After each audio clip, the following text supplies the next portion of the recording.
দেখুন, আপনারা জানেন শিলিগুড়ির হোটেলে বাংলাদেশিদের না দ্বিপাক্ষিক সম্পর্কের এই টানাপোড়েনের জেরে করা বিজ্ঞপ্তি মুহূর্তে জারি করা হয়েছে। আর শিলিগুড়ির কোনো হোটেলে ঠাঁই নেই বাংলাদেশিদের। ঘর না দেওয়ার সিদ্ধান্ত, অশান্তির জের সিদ্ধান্ত এমনই হোটেলগুলির। কথা বলবো আমাদের প্রতিনিধি পার্থ রয়েছেন সঙ্গে। পার্থ, দ্বিপাক্ষিক সম্পর্কের টানাপোড়েনে এই ছবি, এটা একটা পরিবর্তিত পরিস্থিতি। হোটেলগুলোর কি অবস্থা, কি তাদের নির্দেশিকা?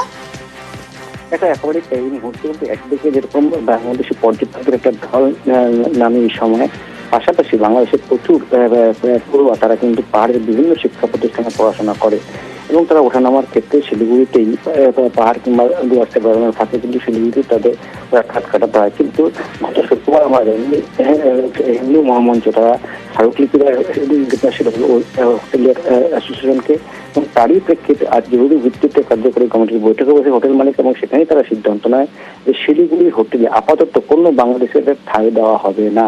তার সাম্প্রতিক যে পরিস্থিতি ওপার বাংলায় তারই প্রেক্ষিতে কিন্তু এই সিদ্ধান্ত নেওয়া হয়েছে এবং তড়িঘড়ি এই সিদ্ধান্ত কার্যকরী করা হবে। অর্থাৎ কাল সকাল থেকেই যেন কোনো হোটেলে বাংলাদেশিদের